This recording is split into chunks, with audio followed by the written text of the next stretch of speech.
J'ai choisi comme chapitre dans la Gemara, pour faire les cours que nous allons faire, parce que c'est un chapitre qui va nous parler un peu de la période que nous allons bientôt vivre, qui est en fait la fin de ces 6000 ans, et la période du Mashiach, ce qui se passe après. Alors vous allez voir que tout ça, il y a énormément de révélations dans ce chapitre qui est le 11e Pérec du traité de Sanhedrin, qui s'appelle Chelek au nom du début du Pérec, qui dit Kol Yisrael Hashem Chelek L'Amaba. Donc c'est ce chapitre que j'ai choisi parce que ça va être pour nous une préparation à ces événements qui sont en train de se passer, des événements que nous vivons actuellement, pour comprendre un peu ce que nous vivons et savoir se préparer pour pouvoir réussir cette venue du Mashiach.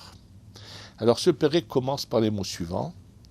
Kol Yisrael, Yesh Lahem Helek Le Olam Haba.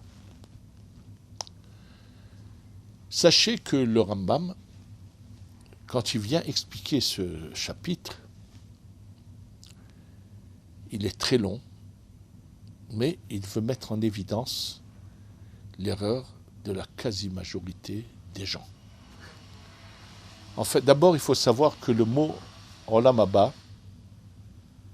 est souvent mal compris par les gens.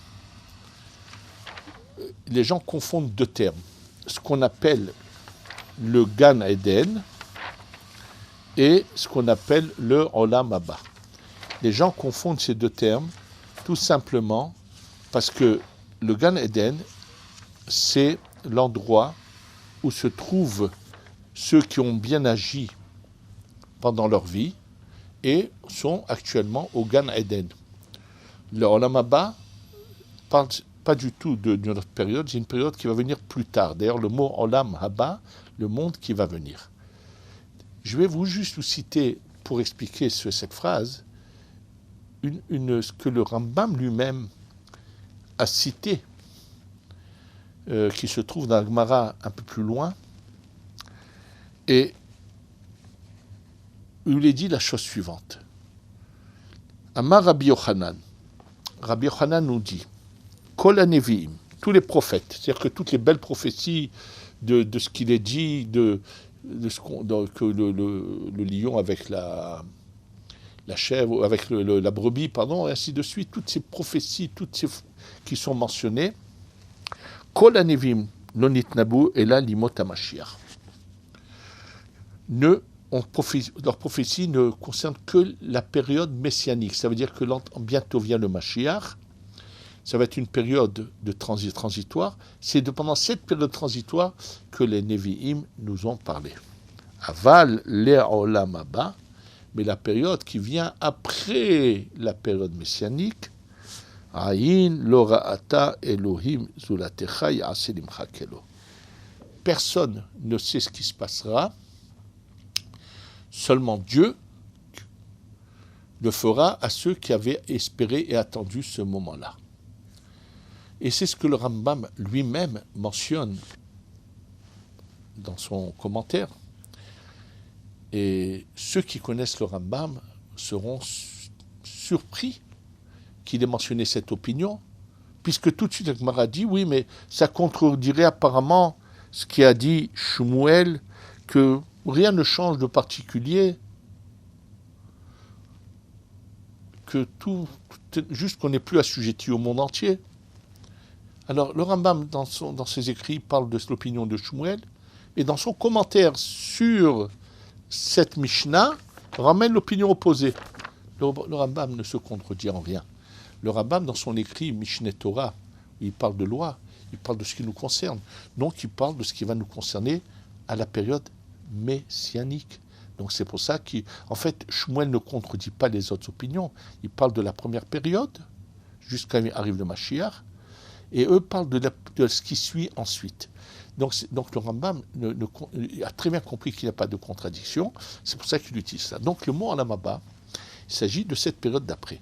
Donc quand on nous dit Kol Yisrael Leshem Helek L'Amaba, ça veut dire qu'apparemment, tout le monde aura accès au 7e millénaire.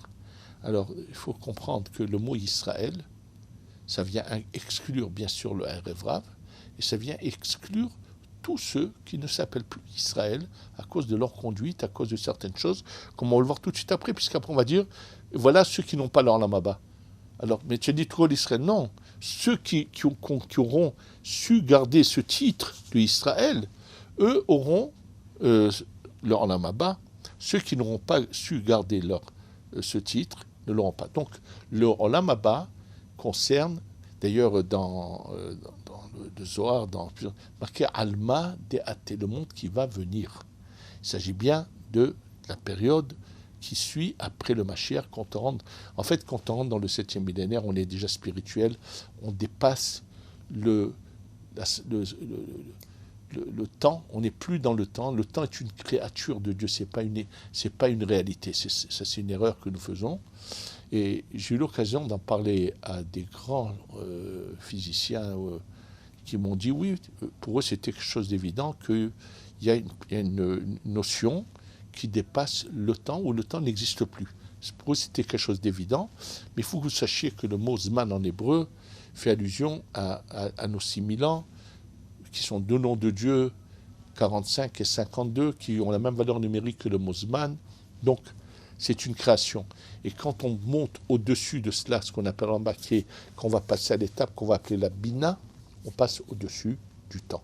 Ça veut dire que finalement, les 6000 ans correspondent au Vav et au He, aux deux dernières lettres du nom de Dieu, et le 7e millénaire, on passe à la lettre d'avant, le premier He du nom de Dieu, qui est la Bina, et on le verra à travers ce chapitre, mais c'est ça ce que veut dire le mot Kol Israël, Yesh Lahem, Chelek, Le Olam Haba, Sheneemar. Et il y a un verset qui dit Ve'amer Kulam Tzadikim.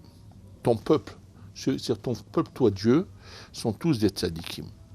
En fait, dans la Kabbalah, le mot tzadik fait une allusion à Yosef et à Binyamin. Le Yesod, donc ça veut dire autre chose complètement. C'est-à-dire que tous vont arriver à être à faire ceux qui savent donner et non pas que recevoir. Le mot tzadik, c'est le Yesod qui donne. Et eux, donc les Olam, Mirshu Aretz, ils vont finalement avoir un accouplement. Le Yesod, c'est celui qui donne à qui il donne, à la femme qui est la terre. Donc, le Kolam Tzadikim, les Olam, ceux qui auront su faire ce qu'il fallait de leur vivant, arriveront à Yirshu, ils vont hériter de la terre. Alors la terre, c'est la Malchut. Simplement, dans la pratique, dans la matière, la Malchut, c'est la terre d'Eretz Israël, et de là, il y a son côté spirituel, sa racine spirituelle, qui est la Malchut dans les mondes supérieurs. Donc les tzadikim, qui finalement, ici on nous montre un secret, que l'attachement à la Malchut, à la terre d'Eretz Israël, leur donneront accès à la Malchut supérieure, qui s'appelle également Eretz. Les Olam, ça veut dire que ça va être quelque chose d'éternel. Donc il ne s'agit pas de matière, mais il s'agit de quelque chose de spirituel. C'est ça qu'il est dit, les Olam, à tout jamais, ils hériteront. Ça veut dire qu'on va passer à une étape au-dessus du temps, donc on n'est plus limité par le temps. Et il dit, Dieu, qui c'est qui aura ça? Il dit, Netzer Mataï. Alors, lorsque je plante, vous savez qu'on prend l'olivier, lorsqu'on veut replanter des autres arbres, des autres oliviers, vous savez qu'il a beaucoup de branches qui sortent de partout, on en prend une, on la remet ailleurs, et hop, un olivier ressort encore. Donc le Netzer Mataï, ces branches de ma plante, ça veut dire qu'ils viennent de ce que j'ai planté, et qui se répand partout, Maase Yadai Leitpaer. C'est les actions de mes mains desquelles je suis fier. Ça veut dire que je suis fier de ceux qui ont su, dans ma création, arriver au but que je voulais dans la création. Maintenant, tout de suite après, Ve'elu she'en lahem helek le'olam haba. Qui c'est qui n'a pas de part dans le olam haba, c'est-à-dire ceux dont leurs âmes vont être anéanties et disparaître. Ils se contredisent. Non, ils ne se contredisent pas parce qu'eux ne sont pas nés Israël. Eux ne s'appellent plus Israël. Tous ces gens-là qu'on va citer se sont détachés de leur identité du mot Israël. Ils ne font plus partie du peuple d'Israël. Donc le but de la deuxième partie de cette Mishnah, c'est de nous faire comprendre c'est quoi qui n'est pas Israël. Exactement, de nous dire qu'est-ce qui s'appelle Israël, qui a le droit au Olam Haba, et quel est celui qui a complètement perdu son identité, et donc il est coupé, déconnecté du peuple d'Israël. Il n'a plus ce titre Dieu d'Israël, c'est pour ça qu'il n'a pas le Olam Haba. On va tout de suite nous dire des choses qui vont des fois vous surprendre et vous choquer. Alors on nous dit qu'ici de quoi s'agit-il? Omer entriatametim minatora. Tout celui qui dit non, il n'y a pas de résurrection des morts. Alors sachez que malheureusement, dans le judaïsme yéménite, quand les Juifs étaient encore au Yémen, il y a une histoire terrible qui s'est passée avec une catégorie de Juifs qu'on a appelée les Dar Da'im. C'était le nom ce groupuscule. Ils avaient à leur tête quelqu'un qui avait été grand rabbin au Yémen et qui finalement, la communauté a décidé de le retirer de son poste de grand rabbin. Et pas seulement ça, c'est qu'il y a eu une centaine de rabbinim en Eretz Israël qui avaient entendu parler de M. Kafar, il s'appelait Kafar, ont tous signé une pétition pour dire que c'est un renégat et lui a été insolent et allé à l'encontre de tous ces rabbinim. En fait, l'histoire qui s'est passée, c'est la suivante. C'est qu'au Yémen, jusqu'à une certaine époque, tout le monde, sans aucune exception, étudiait le Zohar. Et un jour, ces émancipés, ce qu'on appelle les maskilim, deux émancipés des maskilim d'Europe, sont arrivés au Yémen et ont vu ça, et ont parlé avec ce Kafar, ils ont dit qu'il était le grand rabbin, mais comment vous continuez à regarder les paroles du Zohar, mais nous en Allemagne, ils ont fait un bourrage de crâne, ils l'ont même envoyé après des livres, et malheureusement, il s'est laissé piéger. Après, il y a eu des preuves qu'il a fait des choses immorales.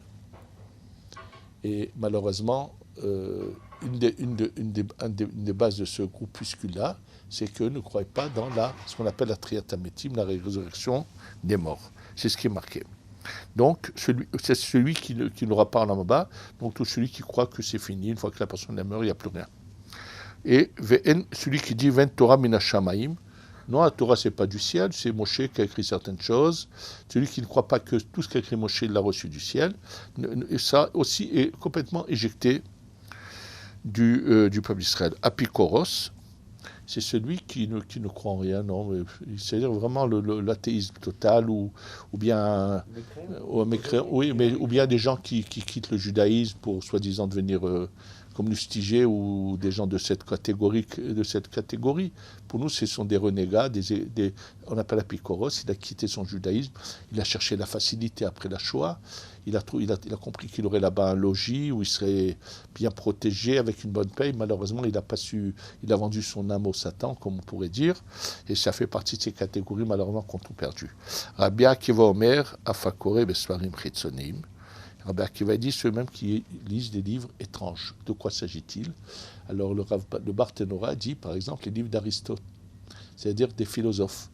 Et sachez que lire des livres de philosophie, ça met la personne dans la possibilité de perdre complètement cette possibilité de Olam Haba.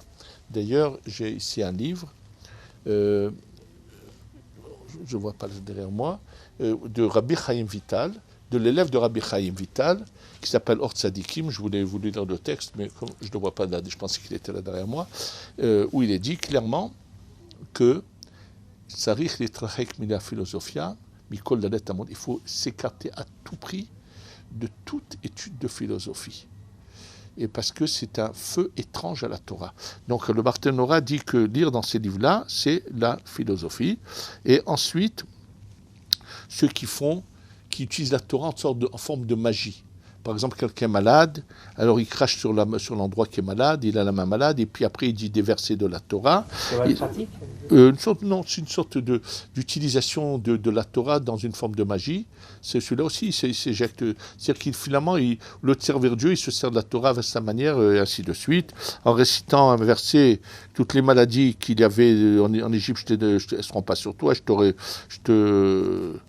te guérirai. Et Abba Shaul dit, même celui qui dit le nom de Dieu, comme ça a été dans le christianisme, où on a pris le Yud Kevavke, et dans leur livre, il est marqué le mot G, puis ensuite O, et Va, je ne vais même pas le dire, mais ceux qui le parlent, le prononcent de cette manière-là, sont rejetés du peuple d'Israël, et donc n'auront pas le Olam Haba. Donc ici, on nous a parlé de ceux qui auront le Olam Haba, et qui s'appellent le peuple d'Israël, et qui sait qui n'est plus le peuple d'Israël. C'est cette première partie de la Mishnah que nous avons vue dans ce cours.